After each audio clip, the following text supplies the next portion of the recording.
बिस्मिल्लाहिर्रहमानिर्रहीम। अस्सलाम वालेकुम। कैसे हैं आप सब? उम्मीद करती हूँ ठीक ठाक होंगे। आज आप लोगों के साथ एक ऐसी रेसिपी शेयर करूँगी कि जो न्यू बिगनर बच्चियाँ भी बनाने वाली हैं उनके लिए भी ये पिज़्ज़ा बनाना बहुत ही आसान होगा। चलिए फिर हम रेसिपी को स्टार्ट करते हैं। यहाँ पे हमने एक पैन के अंदर 1 table spoon cooking oil add कर लिया है, फ्लेम को कर लिया है ऑन और इसके अंदर मैं ऐड करूँगी लहसुन और अदरक का पेस्ट 1 टेबल स्पून और इसको हल्का सा फ्राई कर लेंगे ताकि इसका कच्चापन जो है वो ख़त्म हो जाए। तकरीबन 30 सेकंड तक मैंने इसको फ्राई किया है और अब इसके अंदर मैं ऐड करूंगी चिकन 200 ग्राम है। इसको 1 टेबल स्पून नमक लगा के मैंने तकरीबन 15 मिनट पहले रख दिया था ताकि चिकन के अंदर अच्छी तरह से नमक जो है वो रच बस जाए। अब मीडियम फ्लेम पर चिकन को हम फ्राई कर लेंगे इतना कि इसका कलर जो है ये अच्छी तरह से चेंज हो जाए। अब इसके अंदर मैं कुछ स्पाइसेस ऐड करूंगी जिसमें सबसे पहले इसके अंदर चिली फ्लेक्स ऐड करेंगे 1 टीस्पून और हाफ टी स्पून हल्दी पाउडर ऐड करूंगी और हल्का सा काली मिर्च का टच देंगे और हाफ टी स्पून गरम मसाला ऐड करूंगी और हाफ टी स्पून ही इसके अंदर धनिया पाउडर ऐड करेंगे। बस इन मसालों को अच्छी तरह से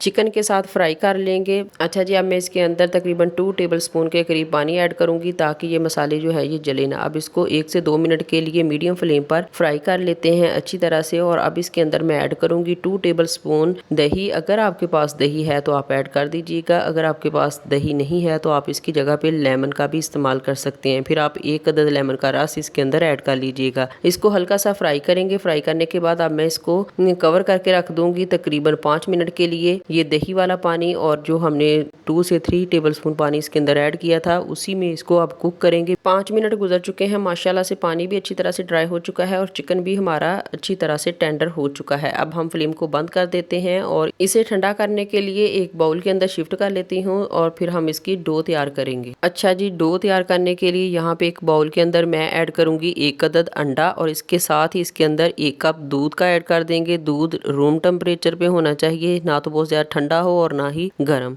इसके अंदर ऐड करेंगे हाफ टी स्पून नमक और 1 टेबल स्पून इसके अंदर शुगर ऐड करूंगी। हाफ टी स्पून इसके अंदर ऑर्गेनो ऐड करने के बाद इन सब चीज़ों को अच्छी तरह से मिक्स कर लेंगे। और मैं इसको थोड़ा सा स्पाइसी करना चाहती हूँ इसलिए मैं इसके अंदर ऐड करूंगी हाफ टी स्पून लाल मिर्च का पाउडर। अगर आप ऐड करना चाहते हैं तो कर लीजिएगा, अगर आप बच्चों के लिए बना रहे हैं तो आप इसको स्किप कर लीजिएगा। बस इन सब चीज़ों को अच्छी तरह से मिक्स करने के बाद इसके अंदर मैं ऐड करूंगी 1 कप मैदा। अच्छा जी, मैदे की मेजरमेंट भी मैंने उसी कप से की है जिस कप से मैंने इसके अंदर दूध ऐड किया था। बस इन सब चीज़ों को अच्छी तरह से मिक्स करेंगे, इतना मिक्स करेंगे कि इसके अंदर किसी तरह की गुठली या लम्स वगैरह नहीं रहने चाहिए। जब ये सारा बैटर तैयार हो जाए तो तब एक पैन के अंदर 1 टेबल स्पून के करीब ऑयल ऐड करें और इसको अच्छी तरह से ग्रीस कर लेंगे ताकि जब हम बैटर इसके अंदर ऐड करें तो तब ये इसके साथ चिपके ना। इसे ग्रीस करने के बाद इसके अंदर तमाम बैटर जो हमने रेडी करके रखा हुआ था वो इसके अंदर ऐड कर देंगे और अब हम इसको रख देंगे फ्लेम पे। फ्लेम हमारा मीडियम टू लो रहेगा, बिल्कुल दम वाले फ्लेम के ऊपर हम इसको रख के तो इसको कवर कर देंगे। तकरीबन 2 मिनट तक जो है ये नीचे वाली साइड जो है ये पक के तैयार हो जाएगी। जब इसकी नीचे वाली साइड जो है ये अच्छी तरह से पक जाए तब इसके सबसे पहले किनारे हटाएं। किनारे हटाने के बाद फिर इसके ऊपर हम प्लेट रखेंगे। प्लेट रख के तो इसकी साइड जो है वो चेंज कर देंगे।